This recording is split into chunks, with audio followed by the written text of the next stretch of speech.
Hello, and welcome back to Carlsen and Chill. My name is Andrew. And I'm Courtney.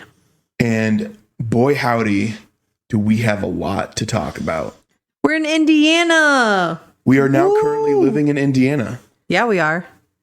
So much has happened. We're not sweating our butts off anymore. No. Sorry for the long hiatus. As soon as we ended that last podcast, all of heck broke loose. There was a lot. So much happened, and there's so much to talk about. Yeah. So, I mean, I don't even have to ask, but Courtney, what have you been up to? Everything. Moving, packing, unpacking, loading trucks, unloading trucks, loading trucks, unloading trucks, loading trucks. Oh my gosh, so many trucks. Oh, man. But we made it up here, and let me tell you, it was a lot. So if you remember last time, we spilled the beans, and it was right after I had told my work that I was leaving, and we were fixing to be getting stuff ready to move to Indiana, and now we're here. What the heck happened between then and now? So I think we kind of left off with telling everyone that you got your job up here in Indiana as an associate pastor, right? Yes. So Andrew's been doing that. And where we left off was we needed to sell our house and we needed to find a place up here in Indiana to live because we were going to be homeless. Two really big tasks. Yes. And surprisingly, all of that was taken care of extremely quickly. Yeah, God was good and answered prayers very fast for us. Like, so fast, my head is still spinning, kind of. I know earlier this year we were praying for God to just open doors and opportunities for us, but man, when he slams open that door, you better be ready. Heck yeah. He said, "This is what you're praying for? All right." Boom. So let's start off with how we sold our home. Yeah. How about we start there? All right, I'll tell the story. It basically starts with you. So Andrew and I were at home and we're like, okay, we really need to get the house on the market. We had like 80% of our house packed up at this point, and we're like, okay, we need to go ahead. We need to get everything situated. We need to get the house on the market because we need to get up to Indiana. Like, we had like a month and a half. It felt like 80% of our house was packed up, but we filled up a 15-foot U-Haul. Yeah. So there was something in there that was more than 8 or less than 80%. Well, it was all of our furniture, and that stuff's all bulky. We pitched most of it. Yeah, we did. But we still had like our tables and dressers and stuff like that. But anyways, off topic. So we we're trying to decide when we're going to put our house on the market. So I was at home and my neighbor actually called me, and her husband was super nice. And we might have said this before, but he mowed our grass for us. And so she called me and she said, "Hey, Courtney, my husband's trying to mow the grass, but the gate is locked. Would you be able to unlock it?" And I said, "Oh yeah, no problem." And then I was like, you know what? Let me just tell her. These neighbors were so hard to catch. They were always outside, but they could never hear me for some reason. I don't know. There was that one time, I think we might have mentioned it, where they just completely ignored you. Yeah, I was screaming their names and they didn't even look at me. So I was like, "Hey, while I have you on the phone, I just wanted to let you know Andrew got a job in Indiana and we're actually going to be moving." And she was just like, "What? No, you guys have been the best neighbors." And I was like, "Yeah, I'm so sorry." And then it was quiet on the phone for a little bit. And then she asked how much we were selling our house for. I told her, and long story short, she told me, "Well, we're interested. Would we be able to buy your house?" And my jaw just kind of dropped and I was like, "Are you joking?" Because who says that? Like, out of nowhere. And you wouldn't expect that coming from anyone in our neighborhood. No, definitely not. We were on the rougher side of the neighborhood. But they straight up wanted to buy the house from us. Yeah. So I was like, okay, well, let me get in touch with the realtor and let her know. And we had a friend who helped us with all of our realtor needs. The same realtor that sold me my home. Yeah. And so she was awesome. We at first were doing what's it called? For sale by owner. right? Yeah. A Fizzbo, I think is what the realtor jargon is for it. So we were going to do that, but then there were some hiccups along the way. And we were really scared because we had a friend who was also trying to sell her mobile home and was not finding success. And our mobile home, while we took as good of care of it as we could, it was falling apart. It was old. It was very old. It was built in the early 80s, and it was an old mobile home. Been through several hurricanes, so, she was standing, but she needed to work. We were scared that we weren't going to be able to sell it at the rate that we wanted to. Yeah. So, anyways, long story short, we were able to sell the house, and our neighbor bought it, which was insane. So we never even had to put our house on the market. And Andrew, do you want to tell the other side of the story, which is also crazy? The other side being the house that we bought that we're sitting in now? Heck yeah. At the same time, we were searching for properties up here to buy in Indiana. And it was really hit or miss because in the town where we moved to, there were no houses available. Very small. Because of the small population, no houses were being sold at a reasonable price. They were all taken, basically. Yeah, and nothing to rent. And nothing to build. Yeah. So it was trying to search in other towns, and there were some nice houses, but the commute was at minimum 15 to 20 minutes. Yeah, yeah. The senior pastor of the church started looking with us, and he found a home for us to temporarily rent, and it was okay, and we wanted to see if we could get it, but the offer was gone by the next morning. Yeah. And so it was like, oh man, if that's the rate of trying to find a house to rent, I mean, I don't even want to know what it's like to buy. Yeah.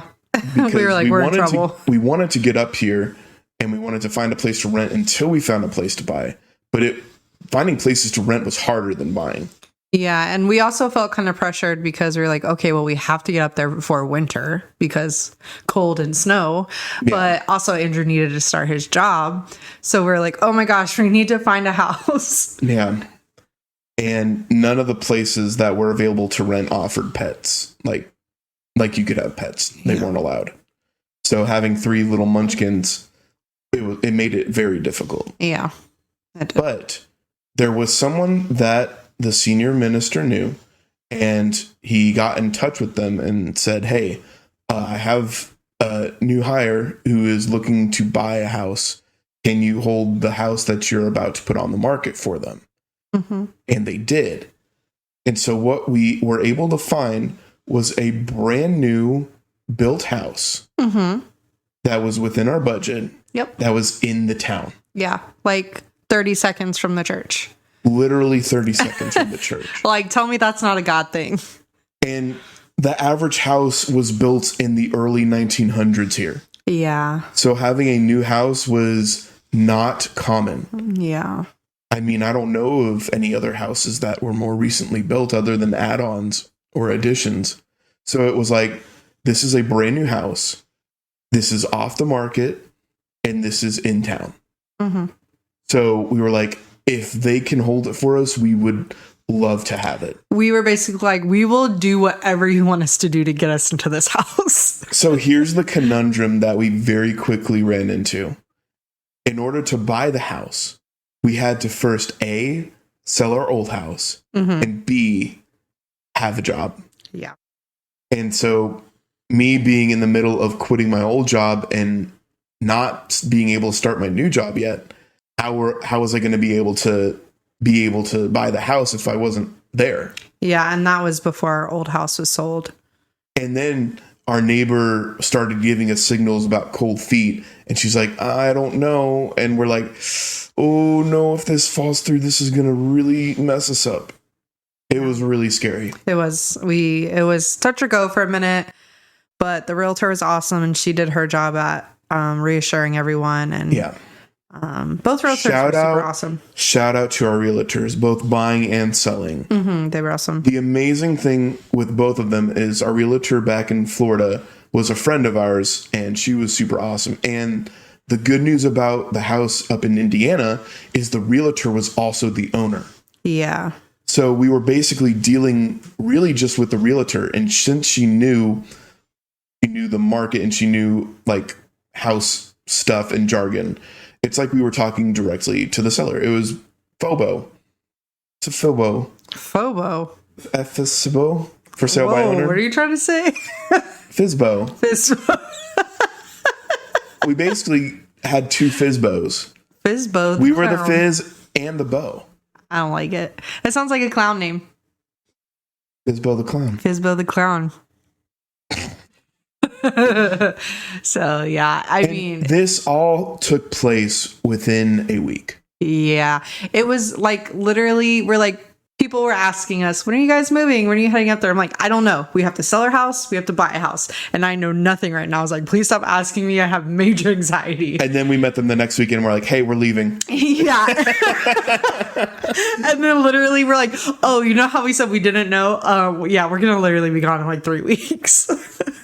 So it very quickly went from 0 to 100 in that it's like, hey, we're fixing to move. Mm-hmm. And so we had to say our goodbyes, and that can probably be what we talk about next. Yeah. Because it was a process getting everything worked on in the paperwork realm, whether it was waiting for closing dates or waiting for documents to come back and inspections to happen. Thankfully, we did not have to have an inspection on our home back in Florida. Yeah. We skipped all that by the grace of God, and we said, hey, it's not perfect. It's got a lot of flaws, but... Well, we were basically just like, we'll give it to you at this number if we don't do inspections and appraisals and all that fun stuff. Yeah. And they agreed, which they got, I think, a great price for our property. So they definitely did. No complaints there. So anyways... Goodbyes. Oh, so while we were in the midst of closing and trying to buy this new house, me and my sister went on a sister cruise for our final hurrah, like last big thing together. And of course, I came back with COVID. So this was essentially 3 weeks before? Yeah. You left? This was... Yeah. Yeah. It was like 5 days before we had to be out of our old house in Florida. And I was like deathly ill. And then my sister, of course, got COVID. But I was like literally laying in the bed in the living room. And I told Andrew, I was like, I'm sorry, I can't do anything. I'm so exhausted. It was rough. It was crazy. And then we had to try to pack everything into the U-Haul. And at first, we were going to use people's trucks and trailer beds to move all our stuff. And thank goodness we did not. There was so much stuff, it would have taken forever. I don't know what you're thinking. Hey, to anyone out there, sometimes it's just worth it to spend a little bit of money to make life easier. The total price to rent a 15-foot truck for a day to move all our stuff over to our parents' house, $50. U-Haul, if you want to sponsor us, go ahead. That's all it took. We'll tell all of our U-Haul stories. It saved us so much time and so much money. U-Haul, you're great. Now moving from Florida to Indiana was not $50, unfortunately. Oh no, it was a lot more expensive. Oh my gosh. Which we'll get to that. It would have been even more expensive if we would have hired someone else to do it. So Courtney went on a sister cruise. Was there any highlights other than you got sick? Sister cruise. No, we got COVID pretty much the first day I got there. I felt like But no, we had a lot of fun though. We got to visit some private islands, and then we went to one hotel, which was great because there was like no one at it. And so I got to stay outside kind of in my corner by the pool, and this pool was amazing. It like wrapped around the whole hotel. It was great in the Bahamas. And then you never got any sleep. And then I never got any sleep. Your neighbors were slamming the doors all night. Oh my gosh, Carnival, Call get your cruise ships together. All right. So what's the opposite of a shout out? A D shout out. A D shout out. Carnival, you're getting D shouted out. D shouted. Me and my sister, we were both so mad because instead of the cruise line having a sliding glass door to our balcony, they had one like a normal door where you just like twist the handle and pull it open. Well, then because the boat is moving or just because the doors are heavy, they slam shut. And so there was a group, I don't know if it was a family group, what it was, or if they had two connecting doors, but literally every 3 minutes they were like, and not just like closing the door, they were slamming it, like literally slamming it. So rough. All night long. I would have screamed. And finally, me and Holly were like opening up our balcony door. We're like, stop slamming the door. It was rough. It was just, we had to go down and get earplugs, and I had to drug myself with sleepy meds because I just could not. Shout out to drugs. Shout out to sleepy medicine. So what were 3 things that could have improved your cruise? Definitely those doors. Better walls, because it was also very, very loud. And more elevators, because they always need more elevators on cruises. Holly made me take the stairs while I had COVID and I couldn't breathe, which I know I probably shouldn't have been out of my room, but I was. I paid a lot of money to be on this cruise, and I didn't want to sit in the room the whole time. Okay, so that was what you were doing on the week of your cruise. Can I jump to my side now? Yeah, what were you doing? I was training someone at my job. Oh, yeah. And so that was really what I was gearing up doing at my job this whole time, was trying to find basically get all my notes out of my head and out of my books and into a compiled folder, and so that I could train people on what to do without me being there. Mm-hmm. I had dumped everything I knew into this. I called it Andrew's Magic Numbers 2024 TM. But I put everything I knew into that folder. And so there was someone new that was hired on that Monday, the Monday Courtney left. And I was training him, and he was a really cool guy. So I was basically working with him to get him trained on some stuff while we were waiting for certain parts to come in to train him on what was the highest priority. But the highest priority parts never came in. So it was basically just showing him the smaller stuff and getting him used to that. Showing him the ropes. Yeah. And we also had to work late. Oh, yeah. What to do. So that was fun, having to stay super late to catch up on what we were behind on, even though we couldn't get ahead because we didn't have what we needed. I worked with him and trained with him for 3 days. It was very long days, very grueling. And there's some days where I was like, hey, I need to go to the bank. I need to do selling house stuff. I got to go. And so I was able to step away and come back, thankfully, and had a lot of fun going to the bank and getting cashier's checks and going to the post office and running around town. And then all the funsies. Oh my gosh. So it gets to Thursday and we start working away, and I'm doing my thing, just kind of waiting to train because they weren't giving me people to train really other than this new guy. Mm-hmm. So I was kind of just moping around and doing dumb stuff, trying to keep myself busy because there's no point in me actually doing stuff when the point is for me to train someone to do what I can do. He was just banging a hammer. I was basically banging a hammer. But come breakfast time, 9 a.m. on Thursday, I sit down and start eating my breakfast sandwich. Yum, yum, yum. But the new guy comes in and he starts shaking our hands and he says, the boss just let me go. Good luck. And I was like, wait, what just happened? And the dude was gone. Yeah. But he didn't quit. He was fired. Yeah. You said this was after how many days? This was his 4th day. Oh. And this guy quit his job to work for us. Mm-hmm. And he lost all of his benefits because he took a huge risk coming to us, and he was fired. Mm-hmm. And that completely just shut me down for the rest of my time there. So the rest of that day, I was just like, what's even the point? I trained all those last 3 days for nothing. You're just having a midlife crisis.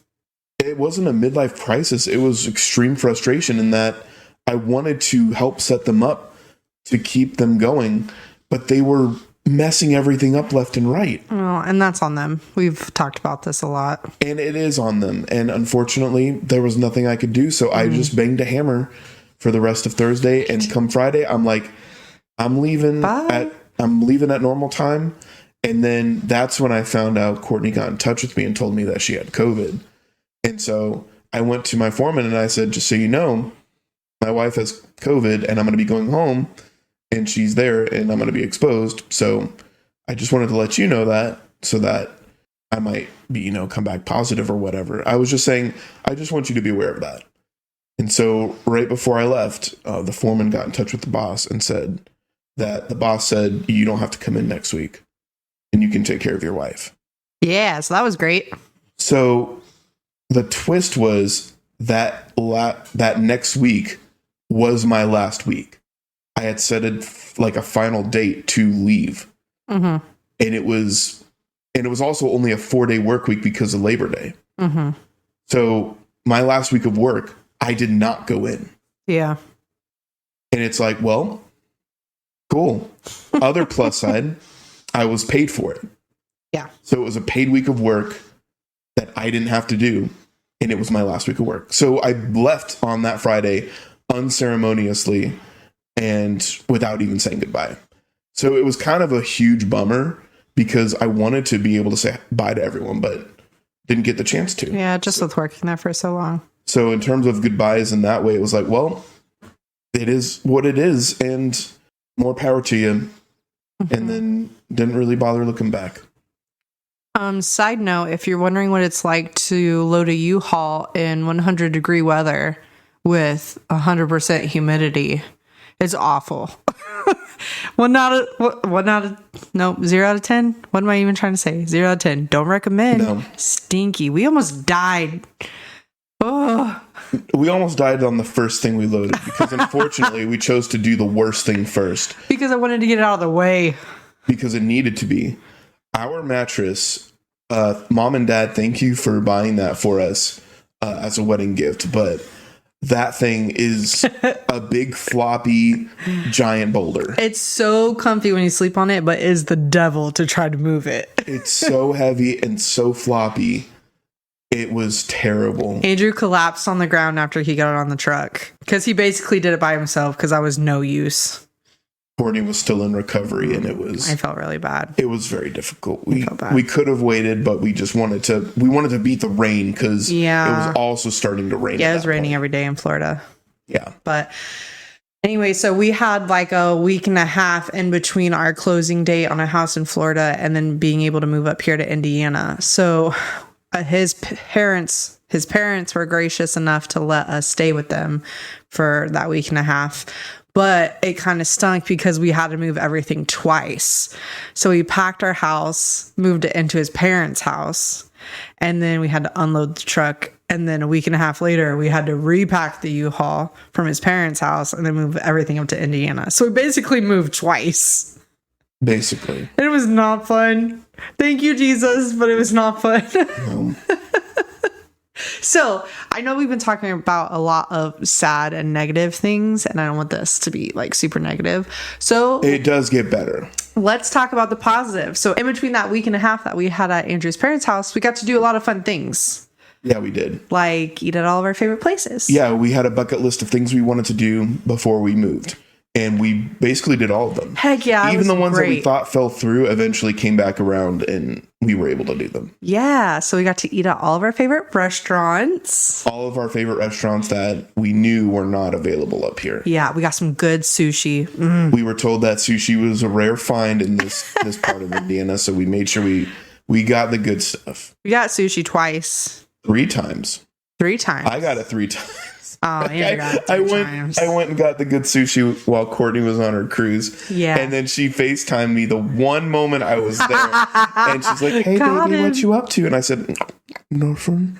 And she's like, where are you at? I said,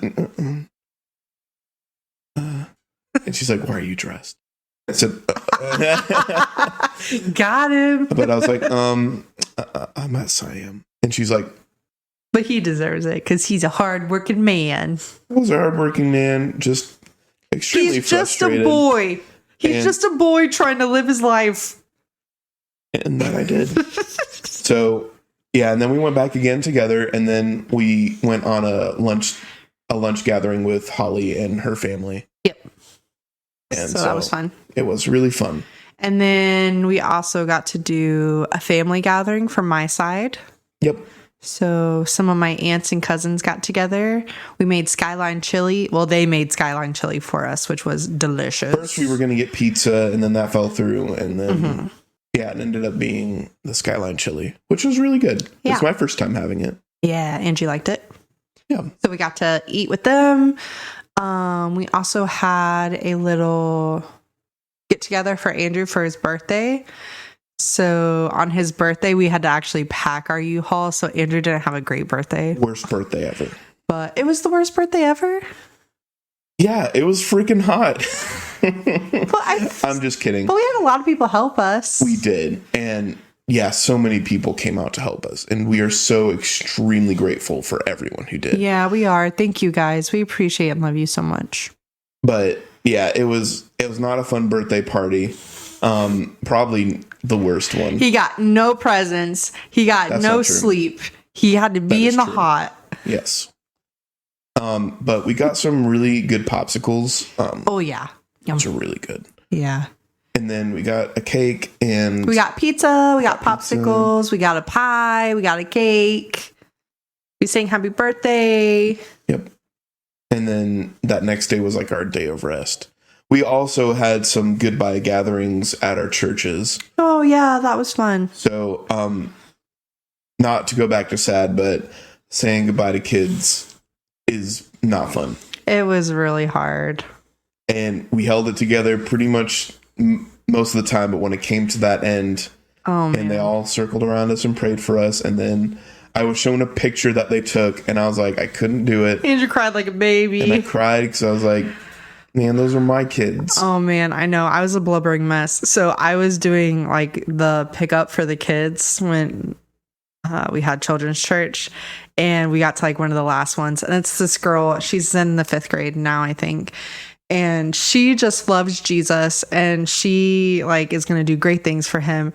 And she gave me a hug, and she told me she was going to miss me, and her dad picked her up. And I just looked at her dad and I said, hey, this girl's awesome, and she loves Jesus, and you know, she's going to be a world changer. And then I just started crying, and he's like, I know, which I don't think her dad knew we were leaving. So he probably was like, why is she so emotional over my daughter? Yeah. But, so I was just like blubbering, and then more parents were coming. I was like, I'm so sorry. I couldn't stop crying. So I'm trying to call out kids' names while I'm crying. And oddly enough, it seemed like toward the end of our time, both at that church and the young adult service that we kept going to, like there were people that were wanting to connect with us and like, hey, I'm so mad. You want to hang out? And it's like, yeah, but bye. Sorry. Yeah, we made so many friends in the couple months that we were preparing to move, and then we moved. I'm like, that stinks. Of course we make friends right when we're leaving. Yeah. So we also got a little farewell at our young adult service, and that was an event in and of itself, because that day we had to deal with police again. Oh my gosh, talk about another neighbor story. I'm just so glad we're done. Do we even talk about it? Give like the smallest tidbit. Okay, guys, here's another crazy neighbor story for you. Go ahead, Andrew. It was the last Sunday that we were going to be able to go to the young adult service. And so we were looking forward to going to it most of the day. And Courtney was out with her friends painting pictures of ghosties and having a great old time. And then I lay down and just kind of rest for a bit. And then all of a sudden I hear just a car alarm blaring in our parents' driveway. And I'm like, what the heck? So I get to Courtney's car keys and hit them, because my car was still at our old house and we left it parked there to so people wouldn't see that it was vacant. Mm-hmm. But I hit Courtney's keys to stop the car alarm, and I'm like, what the heck? Why is it not happening? So I opened the garage door, and I'm like, your mom's keys? I wasn't home. Oh yeah, it was for my mom's van. But I'm hitting the keys, and I open the garage door, and it's like, that's not my car. That's some not random car sitting in the some random car sitting in our driveway, and the alarm is just blaring, and the hood is popped, and it's like, okay. So I close the garage door and I go inside, and it's like, I can't get the car to stop, and I don't know, there's no one around. Mm-hmm. What the heck? It was one of those things where like, is this a stolen vehicle, or is someone setting off the alarm to try to get us to come outside and then they rob you? Like, because, not to jump ahead, but later on that same week, we dealt with police a second time. So it is not the safest neighborhood, and this could have happened in any other circumstance. Mm-hmm. So it was like, what the heck do I do? So I called Courtney. I said, hey, Courtney, there's a van or an SUV in our driveway. I don't know whose it is, and there's no one around. No one came to the door. Mm-hmm. No one said anything, and I don't see anyone running around, but I'm scared. I don't know what to do. And this time I was in fight mode and Andrew was in flight. Because she was on her way back. I said, "Oh no, no one's gonna take advantage of my man." But I was in flight because I didn't know what to do. We called the police and Courtney came home, came inside, went around, didn't see anyone. The police eventually came by and said, "Unfortunately, it's on private property. We can't do anything. We ran the plate. It's not stolen, so we don't know what we can do, and we don't really see anyone. So you can call a tow truck and have it taken away, but that's all we can do." And it's like, oh no. Yeah, it was kind of just like, okay.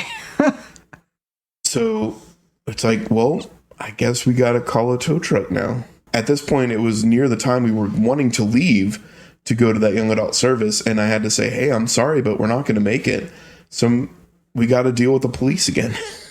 And so freaking again. And so we start calling for a tow truck, and we're like, "Okay, it's here. Come and get it." Someone left it here and we don't know who. So about 10 minutes after I placed that call, a friend of the family rolls up in the driveway. And then the dots start connecting and then it clicks. Okay, I know whose car this is now, but I didn't recognize it. But it was a friend of the family. Yeah. They were told to bring the car over to my mom and dad's. So someone else could fix it. So that someone else could come by and fix it. And we didn't know. They didn't know that we were there. Mom and dad knew, or they tried telling mom and dad were on a cruise themselves, so they couldn't get a hold. It was a mess. It was just a crazy circumstance. Like, what are the odds kind of thing. But then it's like, so it's like, okay, I understand now. It was all a huge miscommunication, huge misunderstanding. And I felt so bad. I was just like, I can't believe I did all that and I wasted all that time. Surprisingly, we figured, okay, if we leave now, we'll be able to catch the young adult service. And so we missed the worship, but we were able to go there. And then they still had a little goodbye for us. And it was nice to just be able to go. It was a good night. Yeah. Everyone was super sweet. Yeah. It was kind of crazy. Yeah. Goodbyes are rough. And a lot of times I feel like it would have been a lot harder for me had it been not what it's like today, where we have FaceTime and video calls. And oh yeah, for sure. It's not like we're inaccessible and going off into a mission field. But I think the other thing is that it's just like you could see God's hand through all of it, and just like knowing that this is something we like prayed for a very long time, like since we've been married, like just for open doors and opportunities, and just how fast everything went and how many doors God was opening. I think it was also reassuring that like, okay, this is where God wants us. So it's hard to leave everyone. And it was so hard. I was like, no, nobody get emotional until like the last day when I had to say goodbye to my sister and my niece and my nephew. And I just like broke down because I was so sad. But it does make it a lot easier knowing like this is where God put us. He put us here for a reason. And I mean, it's been good so far. No complaints. So basically that's where we'll leave our tale of two cities for now. Part 1. So we'll talk about the moving process next time and what that was like getting up here. We have some stories from that. Yes, we do. And if we missed anything, we'll probably mention it and jump back to it because so much happened. It is unfathomable. And had we been able to record between last time and this time, we would have been able to document it so much better. But so much was happening. But we know that God was in it through it all, because the way that it happened and the speed that it happened, and like it was all the best possible scenario. Just like from the time you applied for that job, like we weren't even thinking of putting our house on the market, of moving, like none of that. And so us being up here, it was only like a 3.5 month time span. Yeah. From us not like knowing what we're doing to us moving fully to another state, like several states away. End of June, beginning of July. Yeah. It's like it still blows my mind. But God is good, and that's really all I have to say. God is good all the time. He put a song of praise in this heart of mine. Sorry. So we don't want this to be a bummer episode because it's so much good has happened. Yeah. And we're so incredibly happy now. Yeah. And we're still working on it. Yeah. We're still unpacking, but we're in our new home and we love it. Yeah, we do. It's the best.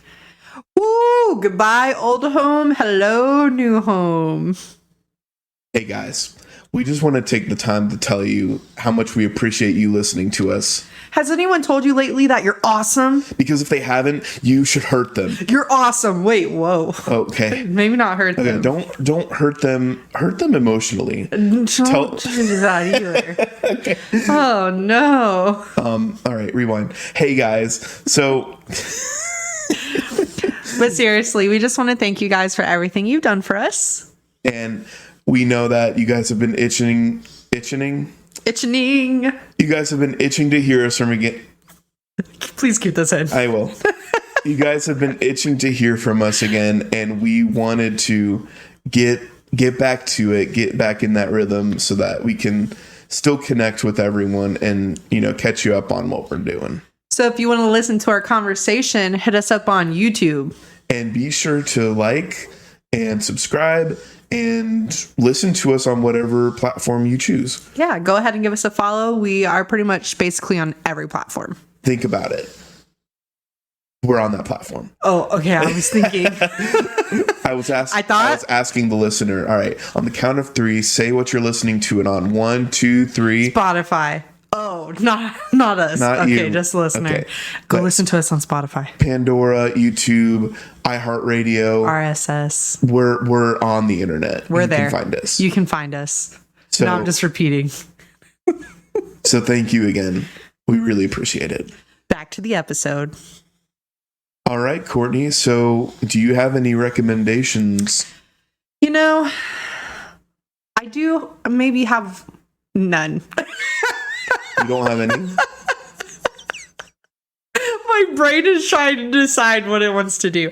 Okay, so I haven't really been reading much because, moving, no time. But I did get this book from Goodwill, and it's called Cannoli Be Murder. I did start that one. Dun, dun, dun. I'm about 50 pages into it. It's really cute. It's like one of those cozy mystery stories. So I've started that. What about you? I have a lot I can recommend. I do want to recommend U-Haul. Shout out to U-Haul. If you ever need anything moved and you don't have the ability to do it with what you have on hand, head over to U-Haul and they have anything you can need to pack up what you have. I also recommend friends to help you pack. Yes. And friends who have leftover U-Haul boxes so you don't have to buy them. Oh, heck yeah. That was great. Yeah, we were hooked up with so many U-Haul boxes and packing paper. And so we had the perfect amount of boxes and bins to get everything we needed. Yeah, we did. And IKEA bags. Yeah. Like we had nothing left to pack. God is good all the time. But U-Haul makes a TV packing box, and that was the biggest thing that I was worried about getting packed and shipped. And they had an adjustable TV packing box, and it was amazing. Yeah. And Harbor Freight hooked us up with all of our moving blankets and straps. And we didn't even use the straps, but we have them. No, we did. We did? Yeah, we did use those straps. We used them in the trailer. Oh, you mean like the ratchet straps? Yeah. I was talking about the moving straps, like the pick it up with your wrist straps. No. We didn't use those. We did not. Andrew. What? I have one more. You do have a recommendation? I forgot. So when we had our week and a half at Mom's and Dad's, we started, well, Andrew's seen it before, but this was my first time watching it, The Walking Dead. It's good. Kids. It's not for kids, and it's very gory, and sometimes I'm like, ugh, because that's not really my thing. But I do like the suspense of it, and it was kind of cool. It was kind of cool watching intensity. it. Yeah. Very tense. It was different from what I usually watch, so I don't recommend watching at night because I did have nightmares about zombies after that. So many zombie nightmares from watching The Walking Dead. Andrew said I was making noises in my sleep. Yes. Oh my gosh. Okay.